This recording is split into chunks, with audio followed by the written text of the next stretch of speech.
यदु भोज कुमारकै कोपिता मुनया शेपुर भगवान मत कोविदाः. Can we have a Prabhu to recite? Puryam kadachit kritadvi yadu bhoja kumarakai kopita munaya sepur bhagavan mata kovidaha. Puryam kadachit kritadvi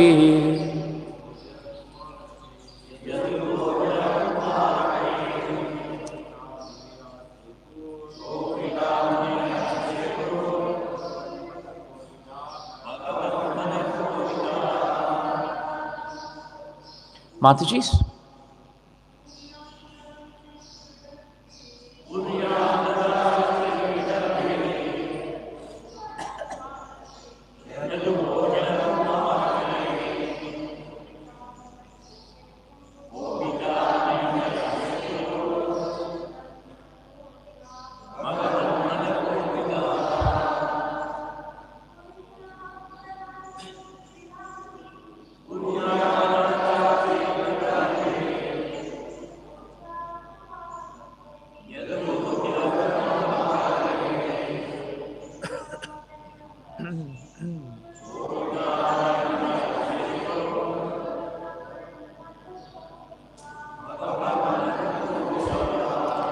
Puryam, in the city of Dwarka, Katachit, once upon a time, Kridadbihi, by sporting activities, Yadu, the descendants of Yadu, Bhoja, the descendants of Bhoja, Kumarakai, princess, Kopitaha, became angry, Munayaha, the great sages, Shepuhu, cursed, Bhagavat, the personality of Godhead, Mata, desire, Kovidaha, cognizant.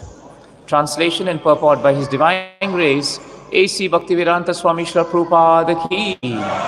Please repeat the translation. Once upon a time, great sages were made angry by the sporting activities of the princely descendants of the Yadu and Bhoja dynasties.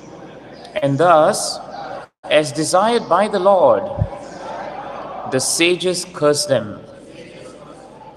Let's repeat that again. Once upon a time, great sages were made angry by the sporting activities of the princely descendants of the Yadu and Bhoja dynasty. And thus, as desired by the Lord, the sages cursed them. Please hear the purport. The associates of the Lord who were playing the part of princely descendants of the Yadu and Bhoja dynasty were not ordinary living entities. It is not possible that they could offend any saintly man or sage, nor could the sages, who were all pure devotees of the Lord, be influenced to anger by any of the sporting activities of the princes born in the holy dynasties of Yadu or Bhoja, wherein the Lord Himself appeared as a descendant. The cursing of the princes by the sages was another transcendental pastime of the Lord to make a show of anger. The princes were cursed in order that one may know that even the descendants of the Lord, who could never be vanquished by any act of material nature, were subjected to the reactions of anger by great devotees of the Lord. One should therefore take great care and attention not to commit an offense at the feet of a devotee of the Lord. Jai Grantaraj Srimad Bhagavatam Ki. Om Ajnana Timirandasya Jnananjana Shalakaya Chakshurun Militam Yena Tasmai Shri Guruve Namaha. Sri Chaitanya Manobishtam Stapitam Yena Bhutale Swayam Rupa Kadamayyam Dadati Swapadantikam Vandeham Shri Guru Shri Utapadakammalam Shri Gurum Vaishnavamscha Shri Rupam Sagrajatam Sahagana Raghunatham Vitam Tam Sajivam Sadvaitam Savadutam Parijana Sahitam Krishna Chaitanya Devam Shri Radha Krishna Padan Sahagana Lalita Shri Vishakhanvitamscha He Krishna Karuna Sindho Dina Bandho Jagatpate Gopesha Gopika Kanta Radha Kanta Namostute Tapta Kanchana Gaurange Radhe Vrindavanishwari Vrishabhanu Sute Devi Pranamami Hari Priye Namo Mahavadanyaya Krishna Prema Pradayate Krishnaya Krishna Chaitanya Namni Gaure Tvishe Namaha Vancha Kalpatarubhyascha Kripaha Sindhubhya Evacha Patitanam Pavanebhyo Vaishnavebhyo Namo Namaha Jai Sri Krishna Chaitanya Prabhu Nityananda Shri Advaita Gadadhara Shrivasadi Gaura Bhakta Vrinda Hare Krishna Krishna Krishna Hare Hare Hare Rama Rama Rama Hare Hare.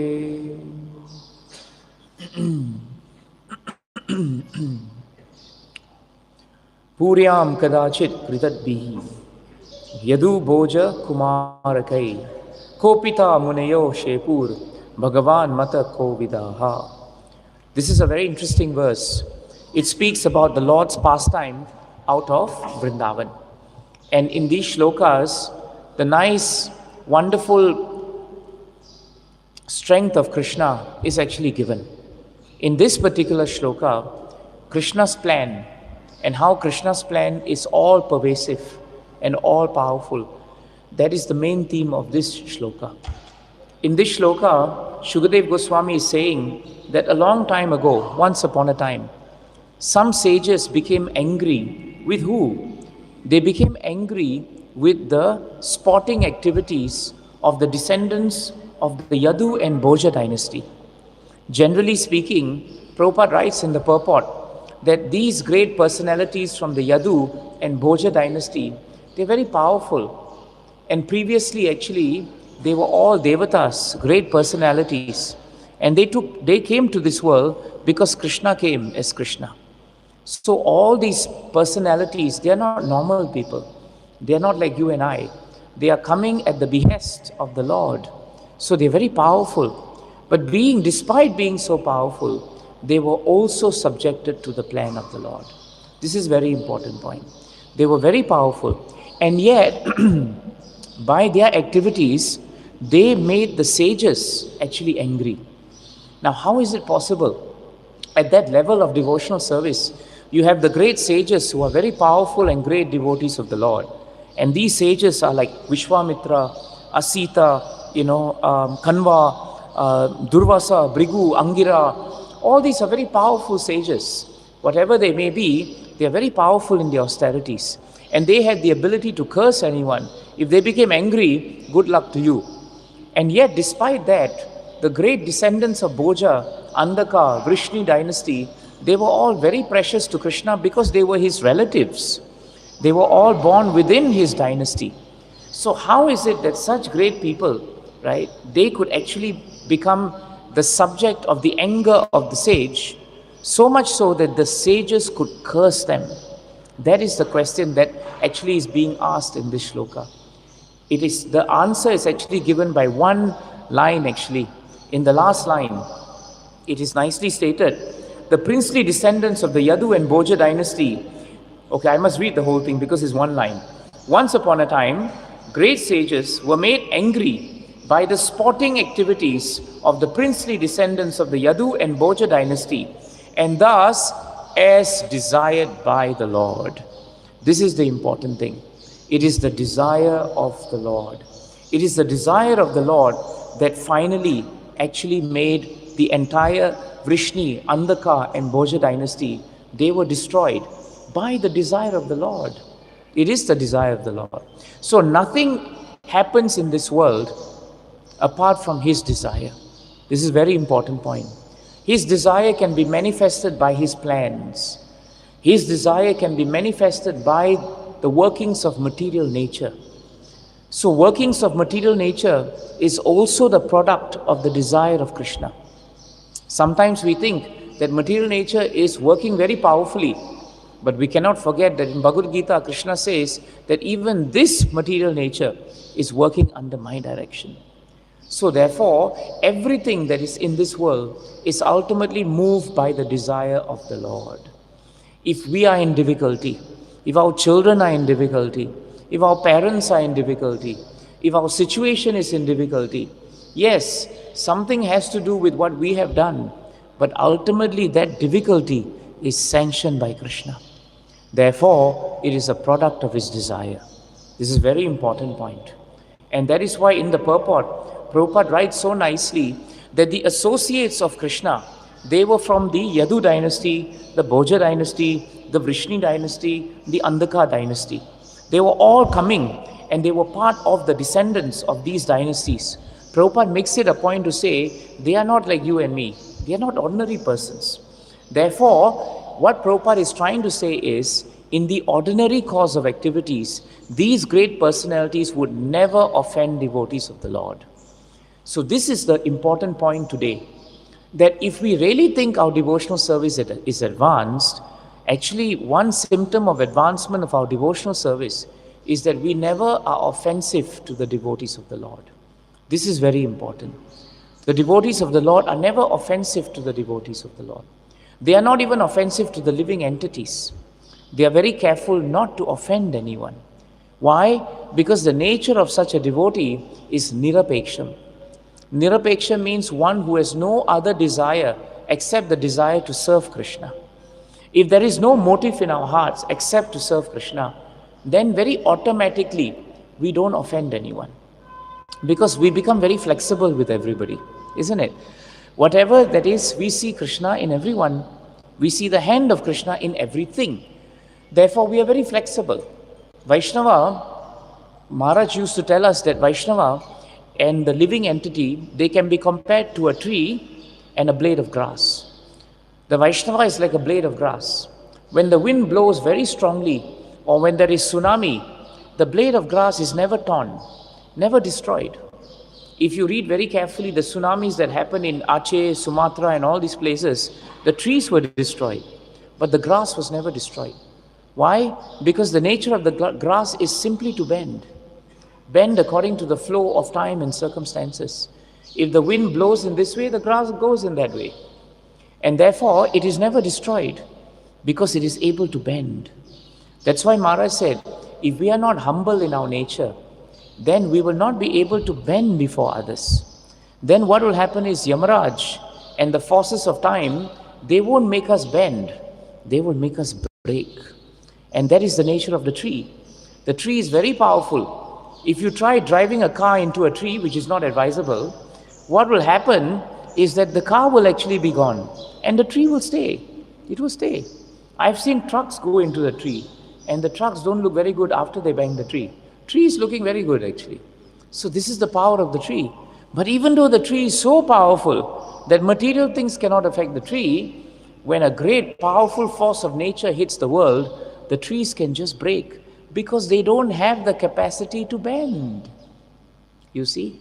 So this is a very important point.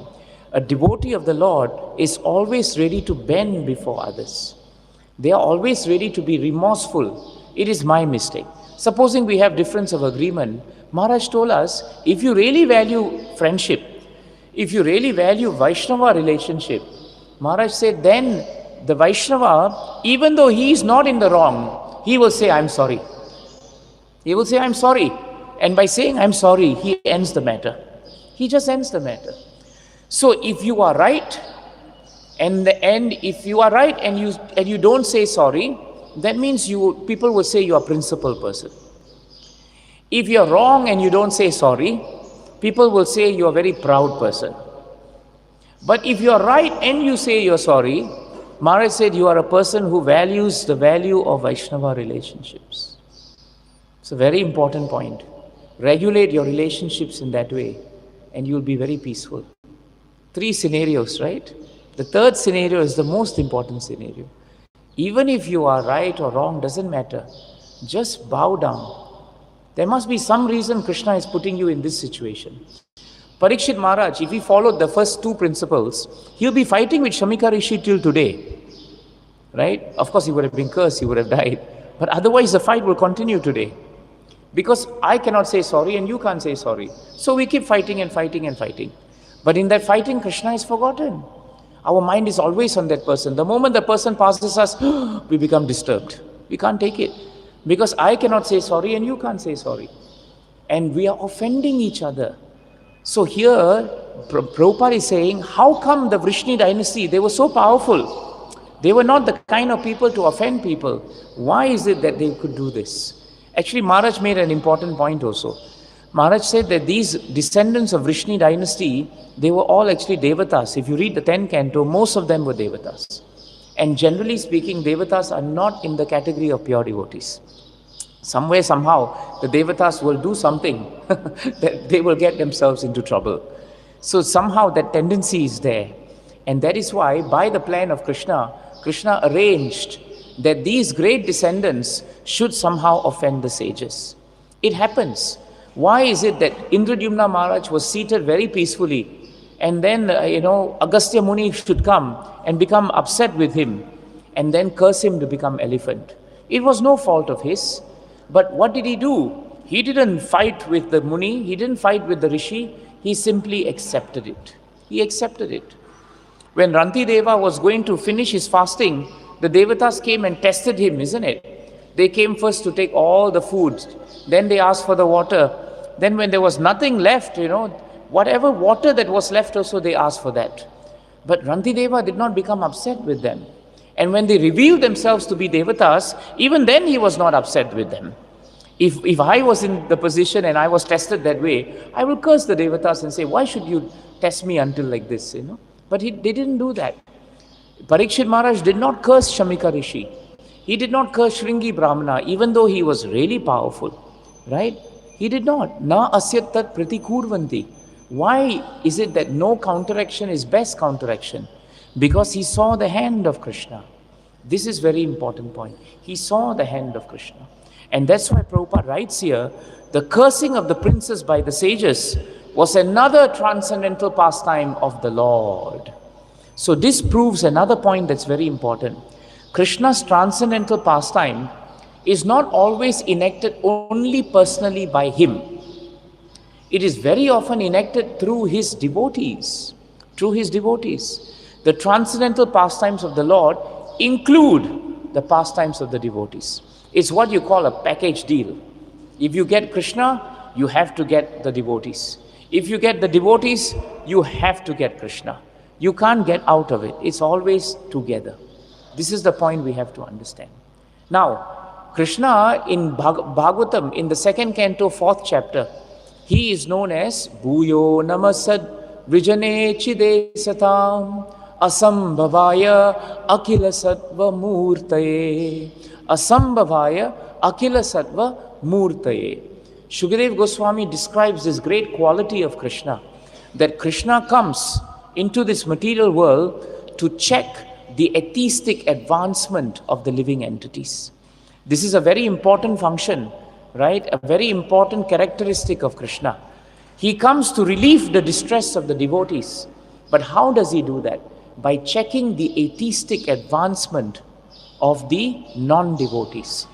But not only does he check the atheistic advancement of the non-devotees, but Bhagavatam tells us that he also checks the atheistic advancement in the hearts of those who are struggling with devotional service. That includes us also. Maharaj said that sometimes in our hearts, even though we are practicing devotional service, it's very common for us at some point to lose faith in Krishna. Or sometimes, we lose faith in the process of devotional service. Or we become so angry with devotees that we offend them.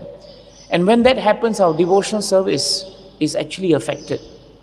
So sometimes because of criticism and finding fault with others, our devotional service becomes demonic, in the sense that we actually exhibit demonic tendencies instead of devotee tendencies. When that happens, Krishna comes into our hearts, not just the demons' hearts, because this is demonic. He comes into our hearts and he checks the advancement of that temperament. He stops it. He stops it. And this is what Krishna has done to so many devotees. He does that. So that is why we must be very, very careful to allow Krishna to check us. That is very important, because we have the free will to follow Krishna. And if we do not accept the teachings of Krishna, and if we don't accept the teachings of our spiritual masters, and if we don't accept what they tell us is right for us, then we are not checking the atheistic advancement in our hearts. We are not. Sometimes, our spiritual masters may not be in this world anymore. Srila Mahavishnu Goswami Maharaj departed from this world in 2010. It is very easy after the spiritual master leaves for us to think that, who is there to check us now? Who will check us? My God brothers and I, my God sisters and I, we are all on the same level. They are not very great, they are not very advanced. So I will do what I want, right? I will just look to Shastras. You can look to Shastras, but what happened to Guru and Sadhu? Where is Guru and Sadhu? It is very dangerous just to look to Shastra, because we can use Shastras to suit what we want. It's very dangerous.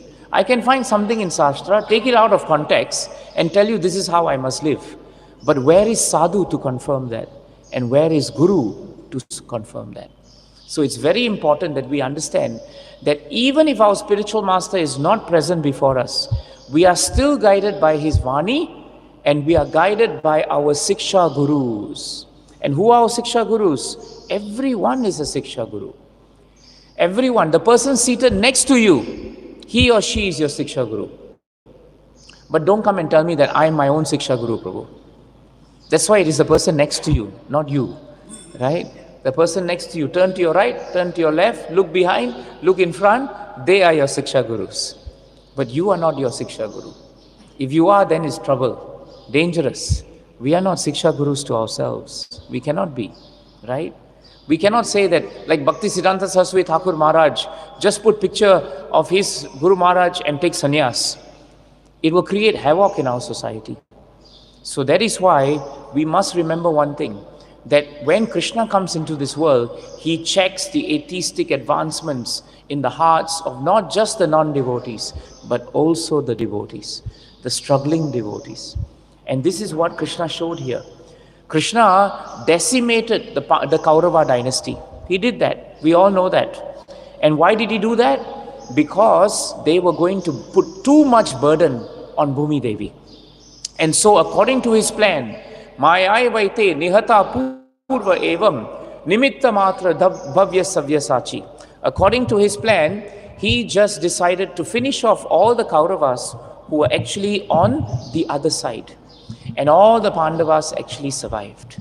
Now that he had finished off the Kaurava dynasty because they were too much burden, Krishna was going to wind down his pastimes. But Krishna in Krishna book and Krishna in Bhagavatam, he realized one thing, that when I wind up my pastime, if the Vrishni dynasty and the Andhaka dynasty and the Bhoja dynasty, if all of them were still here after I've gone, then they will also create havoc. They will also create havoc. Why? Because they are also very powerful. And by nature they are Kshatriyas. And after a while, Mother Earth will be burdened again. So this is another very important point. See, Krishna alone is the Supreme Personality of Godhead. Even great devotees of the Lord, if they are not very careful, pride in this material world can overtake us. And we can become so powerful that we cause burden to others. Sometimes Maharaj told us that when a devotee is doing very well, that is the most dangerous point for the devotee. Because at that point of time, that devotee can become so consumed by pride that that devotee becomes a burden to other people, becomes a source of difficulty to other people. It happens. It happens. And we don't realize that we are becoming a source of difficulty to others. We don't. So when that happens, Krishna will check us. He will check us. And that is why Krishna decided that all these great, my kinsmen, my relatives, they are very powerful. They are very nice. But now before I leave, I have to finish them off also. Because if I leave and they are here, then Bhumi Devi will be too much in difficulty. This is another important point. How kind and sensitive is Krishna to the needs of his devotees. Just see, Krishna was so protective over Bhumi Devi because he appreciated her service. Bhumi Devi's service is considered one of the greatest service that a devotee can do for Krishna. Why? Because she's the person you are stepping on.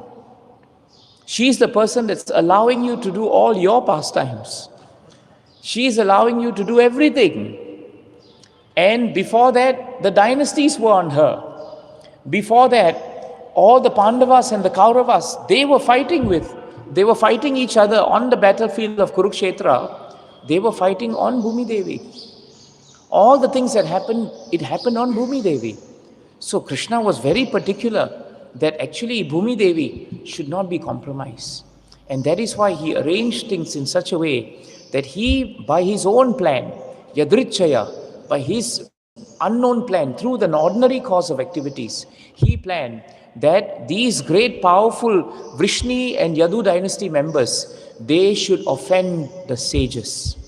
And so one day, and that's why he says here, once upon a time, the young boys of the Yadu dynasty, they dressed up one of the young boys, Samba, and they told him, let's have a little joke with all the sages. And what did he do? What did they do?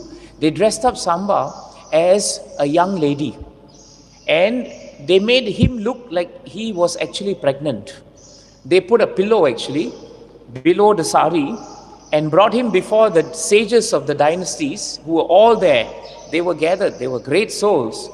And they bowed before the sages and they said, great sages, you're all very, very powerful. Please do one thing. Please look at our dear friend Samba. They didn't say it was his name Samba because he was dressed like a lady. Please tell us whether it is a boy or a girl. Girl. Okay, fine. It was a girl. So they asked the sages, is it a boy or is it a girl? But it was a pillow actually. It was not a girl. It was not a boy. It was a pillow. But the sages became very upset. Right? They said, how dare you try to play with us? See, the problem with all these munis and sages is, they take things very seriously. Right? They take life very seriously. Have you met such people? You can't joke with them. You can't smile at them. They're so dhira, they just stare at you. In ISKCON, we have a lot of people like that. They just stare at you. You don't know what to do with them. And so the sages also, they became upset. Why? Because Krishna was arranging this whole thing. As Paramatma, Krishna made the sages become highly impatient and highly sensitive. And so the sages did not see it as a joke. They said, how dare you be so impudent with us? No etiquette. You're not taking care of us in the nice way. And so the sages said that the child that you carry is not a boy or a girl. This child that you carry will be the cause of the destruction of your dynasty. And now they panicked. There is no child. There's supposed to be a pillow. How can the pillow be the cause of the end of our dynasty? So quickly Samba opened his sari and they wanted to see whether the pillow was there. But to their shock and horror, they saw a mace. The kind of mace that Bhima would carry, Duryodhan would carry, Hanumanji is carrying, that kind of mace. And the mace fell out. And when it fell on the ground, Bhagavatam said, it caused the ground to tremble. And the noise was like thunder. Everybody's heart skipped a beat. And they thought, this is a very bad sign. How can our dynasty, which is always related to Krishna, how can our dynasty end? And this is the next lesson. Sometimes we think that when we wear dhoti, kurta, and we put tilak, and we are chanting, and many years we are in ISKCON, and eating prasadam, and preaching, and we have taken diksha, we think, how can it be that we will be put in difficulty? How can it be? Cannot be. Can't be. This is what they are saying. This is what we feel. We think, how can it be that Krishna will forsake us? But it was not Krishna forsaking us. It was not. It was not. It was Krishna planning for this. And so what happened? They panicked. They took the mace and they brought that iron club, they brought it to Ugrasena. And when Ugrasena saw this, he thought, we must do something to stop this. In other words, they were trying to stop whatever curse that the sages had planned on them. It was a push, In other words, it was a counteraction. It was counteraction. So Ugrasena thought, let's find a material solution to a problem. And he said, you just take the iron club, you go and ground it. You make it very, very ground. I don't know what they did. Did they put it through the blender or something? But they ground this mace very, very into fine bits. And he said, throw it into the ocean. Because when it goes into the ocean, it will just go into the ocean. It will get absorbed. It will go into the depths. Nothing will happen. Don't worry. So they did that. They made it so fine. Every part of the club became fine except for one part, which couldn't become fine. It was just little bit bigger, maybe few cm bigger. And they thought, never mind, we have done everything already, isn't it? Just throw that part a little further into the ocean. Why further means it won't come back. But they did not realize that all the small parts, they went deep into the ocean, but the ocean waves pushed them all back. And they all came back to the shores of Prabhash Kshetra. And there they started growing as reed. You all know reeds. Reeds are very sharp kind of grasses. They grow very long. And because this is actually coming from the club that would be the source of the destruction of the Yadu dynasty, these reeds became extra sharp, extra powerful.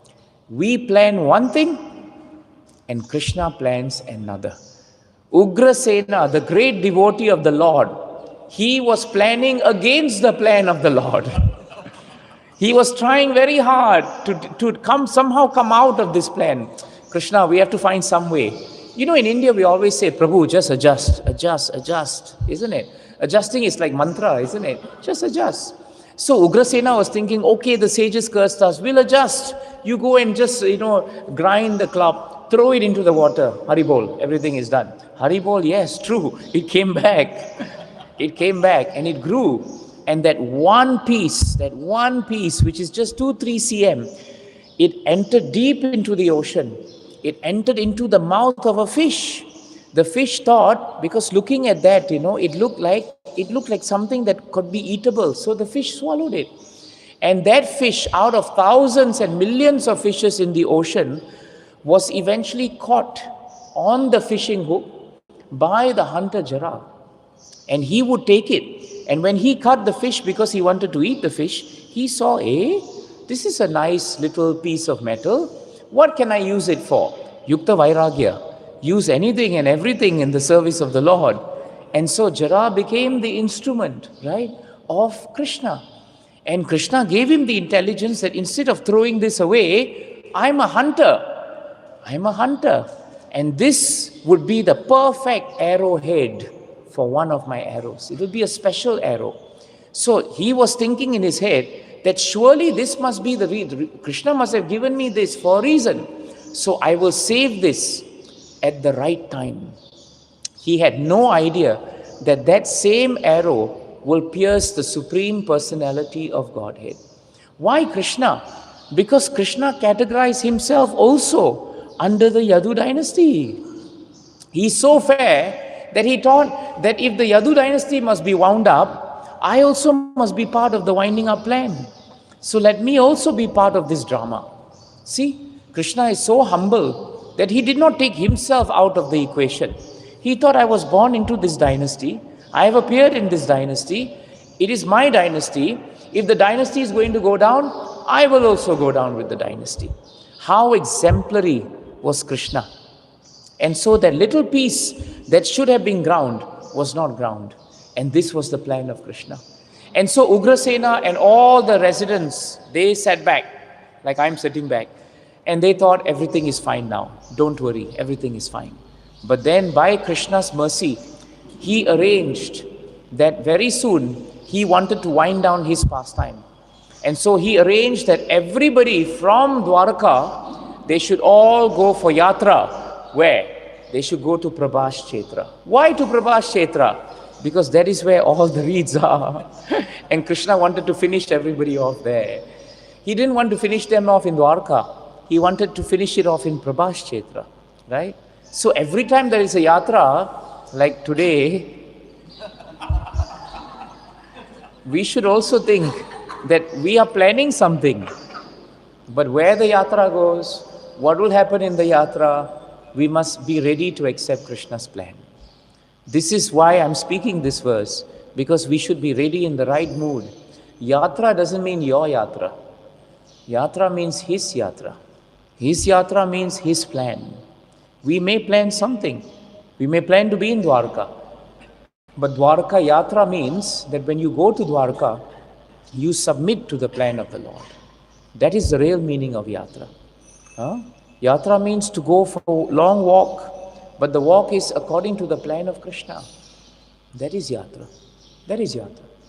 When Vidura went for yatra, Maharaj told me, he went for yatra not whimsically. He went for yatra because he had put down his bow and he had decided that the external energy of the Lord was supreme and he was going to leave the palace because no longer was he needed. And therefore, he agreed to submit to the plan of Krishna. That is why he was qualified to go for yatra. So if we want to go for yatra, we must be ready to go with the plan of Krishna. That is yatra. You and I may plan so many things, but ultimately, only his plan will work. Whatever time we are going to reach Porbandar, only at that time we will reach there. If we are going to go to Jambavan's cave, if Krishna wants, we will go into the cave. If Krishna wants only, we can come out of the cave. If not, it's not possible. Not possible. I remember in Nasik, we went to this cave also. In Nasik also there was this cave. Maharaj told us to go to cave. And I remember one devotee, the cave was very narrow. And before we left, Maharaj was saying, that when you go into the cave, make sure you can come out of the cave. But this devotee was a little bit heavy. So everybody went inside. He went in, but he could not come out. Because he got stuck, you see. And the problem is, if he was just stuck, it's okay. But all the devotees before him, they also got stuck because he cannot come out. So they were all in anxiety. And many of them were very young. My children were there also. They were all stuck. They were thinking how to come out. So they were trying to push him. And others from the other side were trying to pull him. And finally he came out. So we have one plan, but Krishna has another plan. This is something we have to remember.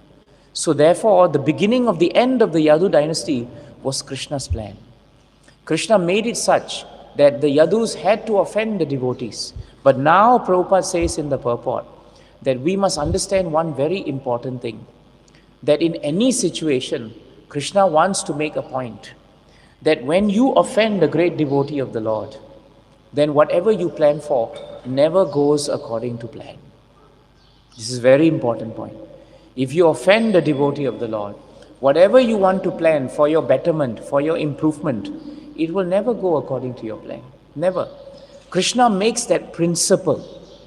He always makes it a principle. He made it a principle here. Another in principle he made it was in Parikshit Maharaj's case. Parikshit Maharaj put a garland of dead snake on an equally exalted devotee, Shamika Rishi. And the moment he did that, he was cursed. Never mind that he is Parikshit Maharaj, but the principle remains the same. That if you offend a great devotee of the Lord, be prepared for consequences. Be prepared for consequences. So we should be very careful. Now the next question, of course, we should ask ourselves is, who is a great devotee of the Lord? Who? But if you look at the last line of today's purport, this is what Prabhupada says.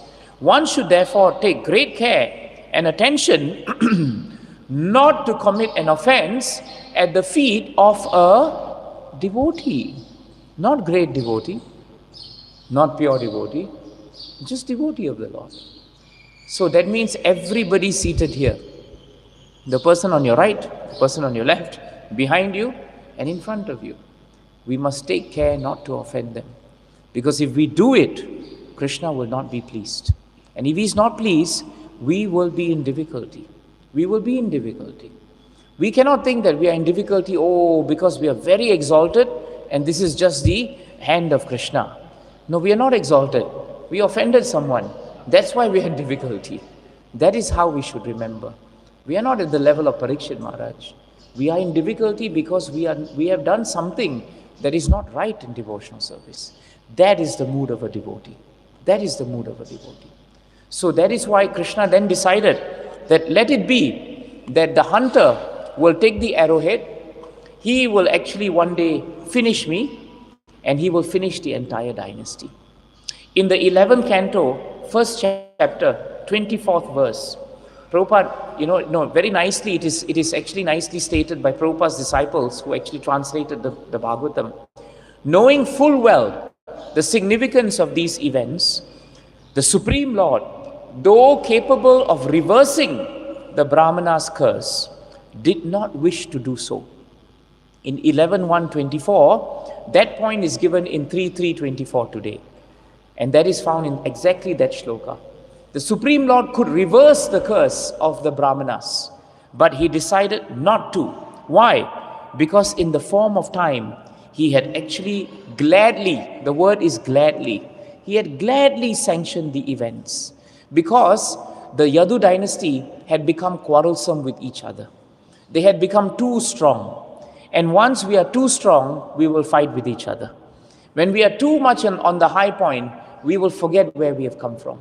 At that point of time, Krishna will cut us down. Cut us down. So these are the points that we must take from this shloka. Krishna did not even spare his family. That is one point. Krishna did not even spare his family. His plans are supreme to everyone, beyond everyone. And he will spare no one if that is his plan. And we have to accept his plan.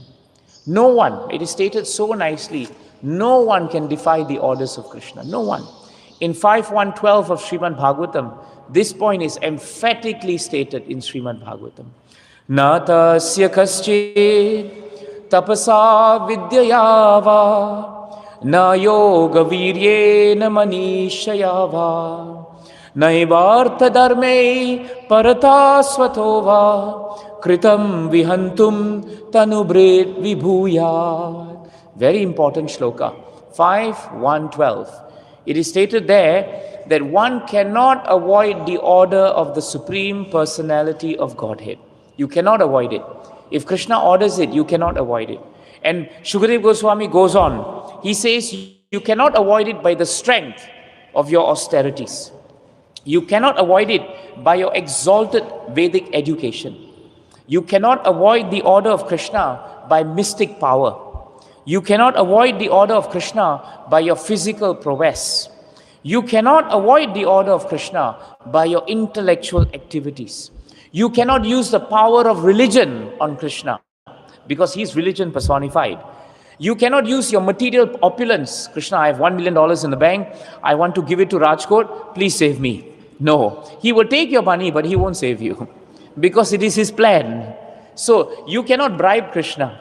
You cannot use material opulences on Krishna, nor by any other means, either by yourself or with the help of others. You cannot turn to people and say, please help me.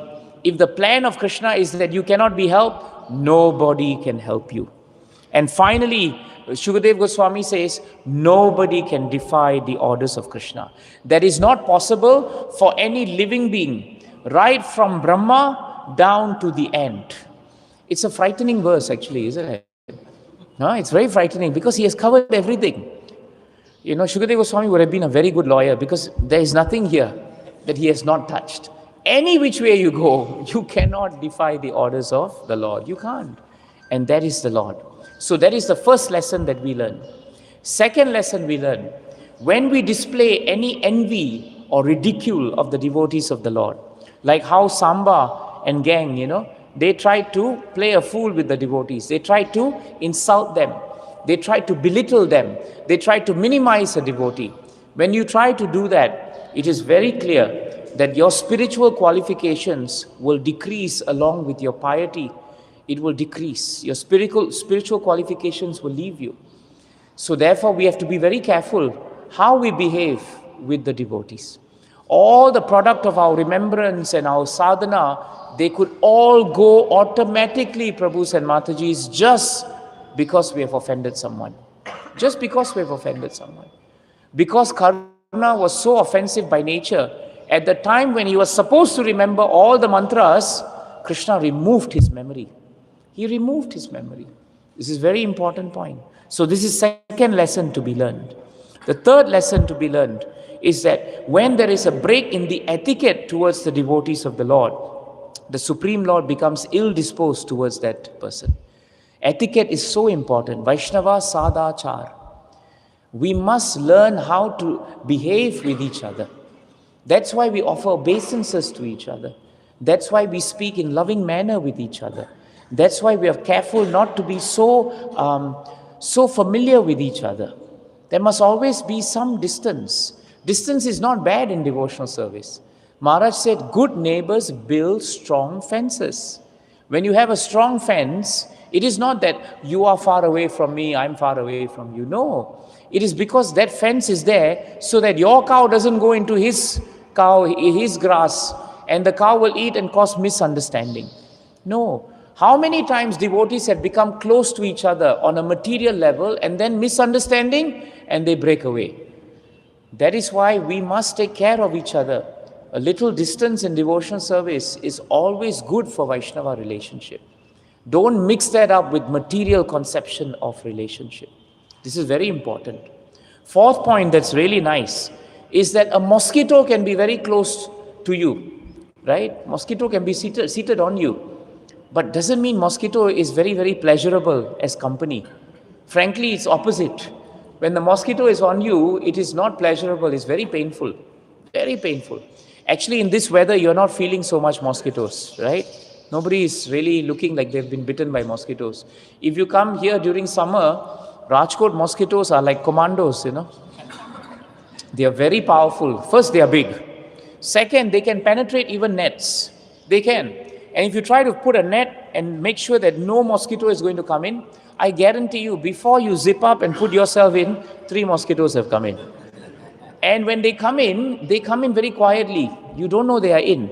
You lie down, you are settled, you think, now I'm safe. Then you see other mosquitoes outside trying to come in and you feel very safe. Until you realize 3 mosquitoes are already inside with you. And they are harassing you like anything. So the point here is this, that the Bhoja dynasty, the Andhaka dynasty, Vrishni dynasty, to the extent that they were serving the Lord, they were not like mosquitoes. They were very, very helpful to Krishna's mission. But they were very close to Krishna. But the moment they became troublesome like mosquitoes, even though they were seated on the lap of Krishna, Krishna decided they must be eliminated. They must be eliminated. This brings to a very important point, that Krishna as time, his nature is, he's cruel. This you must accept. Krishna by nature is personification of compassion. But in this material world as time, it is his nature to be cruel. It is his nature to be cruel. Because if he is not cruel, you will never want to leave this world. Am I right? If he was not cruel, we'll become very happy in this world. We will not leave this world. His cruelty is his kindness in this material world. Please remember that. His cruelty is actually his kindness in this material world. It is his kindness that Bhagavatam has to stop soon and you must take prasadam. It is his kindness. Otherwise you'll all think, when is he going to stop? It is his kindness. It is his kindness that everything has to end. Everything starts, but everything has to end also. So that is why Krishna, whenever he enacts his plan, do not think that his plan must always be kind the way we think it must be. Very often his plans in this material world are very unkind because they are meant to take you out of your attachment. Because we are so attached, we can't come out easily. We have to be ripped out, we have to be pulled out. And that can only happen on the basis of time. Only on the basis of time. Na chasya kaschid daito, na dvesho na cha bandavaha, avi sati apramato asau, pramattam janam antakrit. In the 3rd canto, 29th chapter, 39th verse, this point is given. It is so nicely stated by Kapila Dev to his mother, no one is dear to the Supreme Personality of Godhead. No one is his enemy and no one is dear to him. Therefore, no one is Krishna's friend and no one is Krishna's enemy. Even the Yadu dynasty was not his friend. Not his friend. Therefore, what must we do then? Kapila Dev says that Krishna gives inspiration to those who remember him, but he gives destruction and death to those who have forgotten him. The Vrishni dynasty had become so proud that they have forgotten that they are servants of Krishna. Time for them to end. If we forget that we are servants of Krishna, time for us to end. It is also ending. This we must remember. So Krishna's plan is always supreme. And those who cannot know Krishna's plan, like all of us, we may ask ourselves, how do we know Krishna's plan then? To end today, how do we know Krishna's plan? So difficult. Nahi asya karhichit rajan, puman veda viditsitam, yad vijiknasaya yuktaha, muyanti kavayo pihi. Bhishma Dev says, to the Pandavas, that nahi asya karhichit rajan. Even the great sages, everyone, no one can understand the plan of Krishna. No one. No one can understand. Even Rukmini Mata could not understand the plan of Krishna. Is he going to come and save me? Is he not? Is he going to come and save me? Is he not? And then why is Krishna talking to me in such a way that he's telling me to leave him? No one can understand the plan of the Lord. Why must Krishna do this? Sudama could not understand why I came all the way from Porbandar to Dwarka, but he's not asking me, do you want something? Do you want something? No one can understand. Krishna never acts according to your plan. He only acts according to his plan. You always act according to your plan, but Krishna always destroys your plan. This is the formula. I can't repeat it because I don't know what I said now. But it is there. Something is there. But that's what it is, you see. That's what it is. His plan is supreme. Ultimately, it will always be supreme. But Prabhupada gives us a clue. In 1134 of Srimad Bhagavatam, or Bhagavad Gita, in the purport, Prabhupada says, no one can understand the plan of Krishna. But the plans of the pure devotees of the Lord are as good as the plan of Krishna. So if you want to follow the plan of Krishna, follow the plans of the devotees of the Lord. Especially our spiritual masters in Srila Prabhupada. Follow their plans. Follow what they have planned for you. That plan is eternal, it is relishable, and it is ever fresh. It is Navam Navam. If you follow their plans, Maharaj told me one time, Devaki, if you follow my plan, then every day is Maho Utsavam. Every day is Maho Utsavam. Every day in your life, it is a festival. Just follow my plan. That's all. Grantaraj Srimad Bhagavatam ki. Jai Srila Prabhupada ki. Srila Gurudev ki. Thai Gaura Premanande. Shri Shri Radha Neela Madhav ki. Jagannath Baladev Subhadramai ki. Ramaram Ramanuja Hanumanji ki. Thai Gaura Premanande. Srila Prabhupada, Srila Gurudev ki. Vaishnava Seva Prabhu? Yes. Huh? Oh, he's here. Okay. Vaishnava Seva Prabhu? Yes.